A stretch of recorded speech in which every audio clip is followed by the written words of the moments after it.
السلام علیکم ورحمۃ اللہ۔ سب سے پہلے درود و سلام نازل نبی پاک صلی اللہ تعالیٰ علیہ وسلم پر، اللہم صلی وسلم وبارک علی سیدنا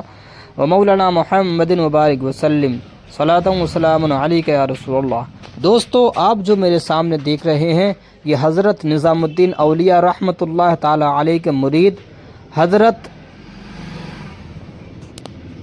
امیر خسرو رحمۃ اللہ تعالیٰ علیہ کا مزار ہے۔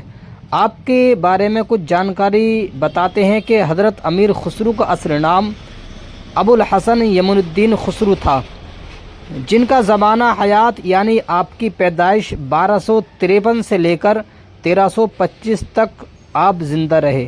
اور کہتے ہیں کہ بر صغیر کی تاریخ میں ادب، موسیقی اور ثقافت کا ایک درخشاں باب ہیں۔ آپ وہ دہلی سلطنت کے مشہور شاعر بھی رہے ہیں، موسیقار بھی رہے ہیں، فلسفی اور ثقافتی ہیرو کے طور پر آپ کو جانا جاتا ہے،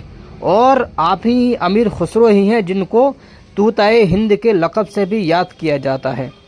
آپ کی زندگی کی بات کریں تو 1253 میں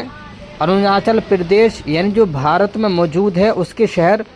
ایک گاؤں ہے پٹیالی میں پیدا ہوئے۔ ان کے والد امیر سیف الدین ترک تھے، جبکہ آپ کی والدہ ہندوستانی راجپوت گھرانے سے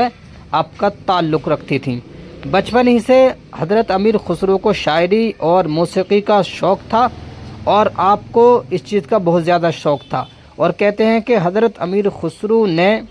بہت سارے بادشاہوں کے دربار میں خدمت انجام دی، اور جن میں چند نام یہ ہیں جیسے کہ سلطان غیاث الدین بلبن اور سلطان جلال الدین خلجی اور سلطان علاء الدین خلجی اور سلطان قطب الدین مبارک شاہ۔ انہوں نے دربار میں نہ صرف بطور شاعر بلکہ بطور موسیقار بھی خدمت انجام دیے، اور کہتے ہیں کہ امیر خسرو نے فارسی اور ہندی دونوں میں شاعری کی۔ وہ اردو کے اولین بنیاد گزاروں میں شامل کیے جاتے ہیں، اور آپ غزل، پہیلی، کہہ مکرانی، دوہی اور رباعی میں ان کا کوئی ثانی نہیں ہے، اور کہتے ہیں کہ ان کی شاعری میں روحانیت تھی، عشق و محبت تھی، ثقافت تھی، جنگ سماج اور انسانیت کے موضوعات پائے جاتے تھے، اور کہتے ہیں کہ حضرت امیر خسرو حضرت نظام الدین اولیاء رحمۃ اللہ تعالیٰ علیہ کے بہت ہی خاص مرید تھے۔ انہوں نے اپنے مرشد سے بے پناہ محبت کی تھی۔ کہا جاتا ہے کہ خسرو نے اپنی زندگی کا آخری حصہ نظام الدین اولیاء رحمۃ اللہ تعالیٰ علیہ کی خدمت اور صحبت میں گزارا، اور دونوں کے مزارات جو ہیں آج بھی دہلی کی سرزمین میں نظام الدین اولیاء کے مزار کے برابر حضرت امیر خسرو کا مزار مبارک موجود ہے، اور کہتے ہیں کہ امیر خسرو کو ہندوستانی موسیقی میں انقلاب لانے کا کریڈٹ دیا جاتا ہے، اور ان کے بارے میں یہ مشہور کہا جاتا ہے کہ قوالی کے موجودہ شکل کو آپ نے ہی ترتیب دیا تھا، طلبہ ایجاد کیے اور ستار کو ترقی دی، اور کئی راگ تحقیق کیے، اور کہتے ہیں کہ امیر خسرو نے بہت ساری کتابیں لکھیں، جن میں یہ چند کتابیں ہیں جیسے کہ مثنوی خضر خانہ، شیریں خسرو، مجتز سیر اور دیوان غزالیت،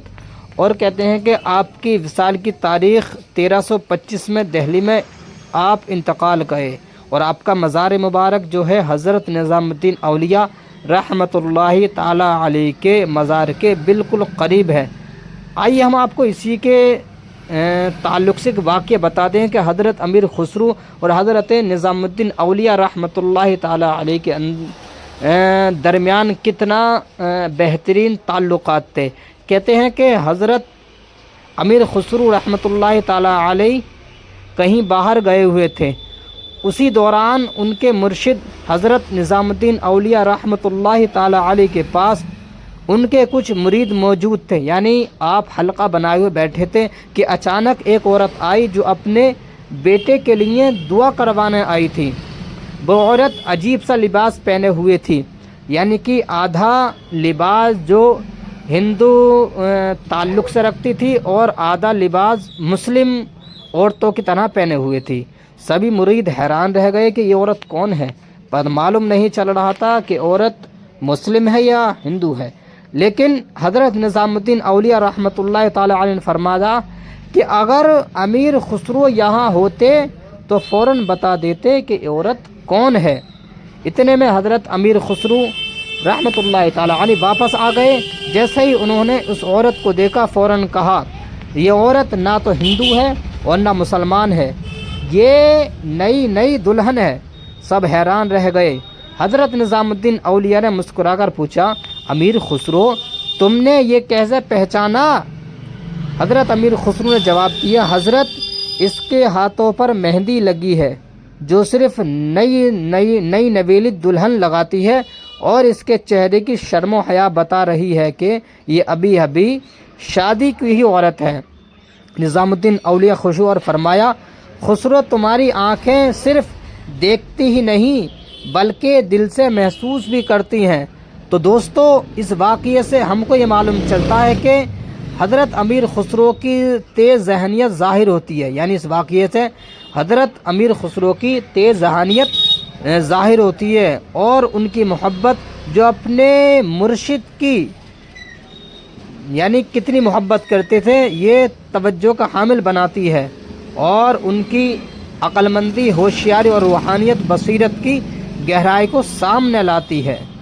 دوستو آج کے لیے صرف اتنا ہی، آپ سے ود لیتا ہوں۔ السلام علیکم ورحمۃ اللہ۔ دوستو ہمارے چینل کو سبسکرائب کریں۔ السلام علیکم۔